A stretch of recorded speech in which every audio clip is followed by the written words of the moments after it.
দেখতে পাচ্ছেন যে ঢাকার রাজপথ কিন্তু জনসমাগমে কানায় কানায় ভর্তি হয়ে গেছে। মানুষ শিশু থেকে শুরু করে বৃদ্ধ পর্যন্ত তারা রাস্তায় নেমে এসেছে এবং তারা বিজয় মিছিল করছে স্বৈরাচার সরকারের পতন উপলক্ষে। সবাই কিন্তু সারি সারি আপনারা দেখতে পাচ্ছেন, আমাদের পাশে মা বোনরা রয়েছে, পিছনে তরুণরা রয়েছে, যুবকরা রয়েছে, সবাই কিন্তু তাদের স্লোগান একটাই, ভুয়া ভুয়া। এই সরকারের পতনে কিন্তু সবাই বিজয় উল্লাস করছে, সবাই কিন্তু বিজয় উল্লাস করছে হিসেবে আপনারা দেখতে পাচ্ছেন।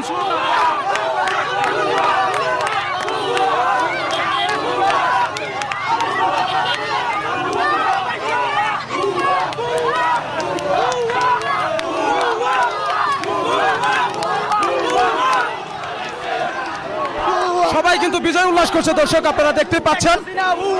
শেখ হাসিনা ভুয়া বলে সবাই কিন্তু বিজয় উল্লাস করছে। আসলেই কানায় কানায় ভর্তি হয়ে গেছে লুকার হয়ে। দর্শক, আমি আপনাদেরকে একটু দেখানোর চেষ্টা করতেছি যে আমার পিছনে এবং আমার সামনে আপনারা দেখতে পাচ্ছেন সবাই কিন্তু এই স্বৈরাচার শাসন আমলে এই শেখ হাসিনার পতনে কিন্তু সবাই বিজয় উল্লাস করছে।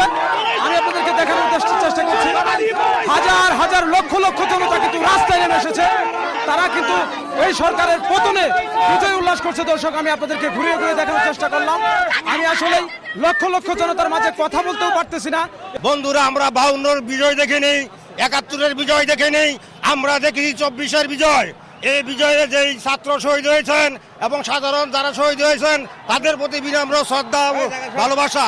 আল্লাহ সুবহানাহু ওয়া তাআলা সেই শহীদদেরকে জান্নাতুল ফেরদৌস দান করুন। আশা করি এ থেকে ভবিষ্যতের রাষ্ট্রীয় কর্ণধারা শিক্ষা নেবেন। ছাত্রদের সাথে যদি আঙ্গুল উড়ান তার পরিণাম কি আজ বুঝে নিচ্ছেন। আশা করি এই আল্লাহ সুবহানাহু ওয়া তাআলা ছাত্রদেরকে জান্নাতুল ফেরদৌস দান করবেন। আমিন।